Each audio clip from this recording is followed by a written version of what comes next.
Alam nyo ba na may isang lihim na grupo sa mundo ng Hunter x Hunter, na ayon sa mga teorya, kayang tapatan, at posibleng higitan pa, ang Phantom Troop, ang Zodiac, at kahit ang Chimera Ant Royal Guards. Kung hindi lang sana sila tuluyang nawala sa kasaysayan, posibleng ibang-iba ang naging direksyon ng buong kwento ng Hunter x Hunter. Sila ang tinatawag na The Pure Paladin Squad. Kamusta mga ka-hunter? Nagbabalik muli si Anime Chismis para pasayahin kayo sa videong ito, at welcome sa Hunter the Oris natin. Kung saan binubusisi, pinupulbos, at muling binubuo ang pinakamalalalim na sikreto ng mundo ni Togashi. Kung fan ka ng Hunter x Hunter, siguraduhin mong panoorin hanggang dulo ang videong ito, dahil aalamin natin kung sino talaga ang Pure Paladin Squad, gaano sila kalakas, at bakit sila tuluyang naglaho sa kasaysayan. Kung ngayon mo lang narinig ang pangalan nila, huwag kang mag-alala, bihira talaga silang banggitin. Sa official English translation ng 2011 anime, tinawag sila bilang Seren Group. Sa manga, inilalarawan naman sila bilang isang halos alamat na lamang.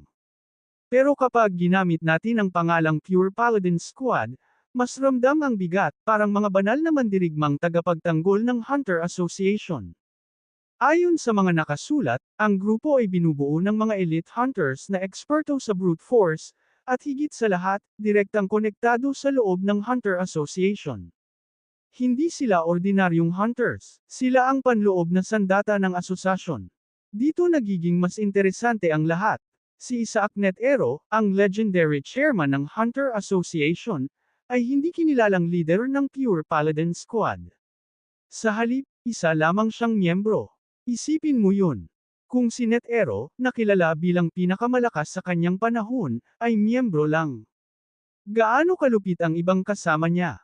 May teorya na ang Pure Paladin Squad ang unang bersyon ng Zodiac, bago pa man maupo si Netero bilang chairman, ngunit kakaiba, halos walang tala kung sino-sino ang bumuo ng grupo at kung kailan sila aktibong kumilos.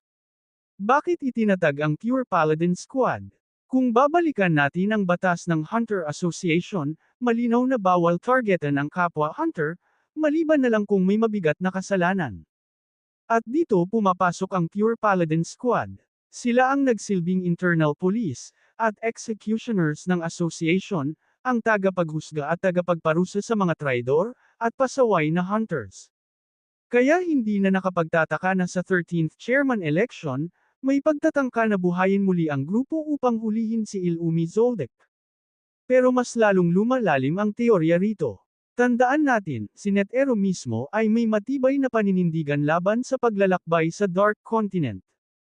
Posible kayang ang Pure Paladin Squad ay nilikha bilang secret task force, na haharap sa mga panganib at kalamidad mula sa Dark Continent, na maaaring nakalusot sa human world. Kung totoo ito, mas mauunawaan natin kung bakit ganito na lang ang antas ng kanilang lakas, at kung bakit bigla na lang silang nawala. Ito ang pinakamalaking misteryo. May ilang teorya na maaaring dinesband ang grupo, bago tuluyang ipagbawal ang paglalakbay sa Dark Continent. Posibleng nasawi ang mga miyembro sa pakikipaglaban sa mga nilalang mula roon. O kaya naman, tumanda at pinalitan sila ng bagong sistema ni Netero, ang Zodiac.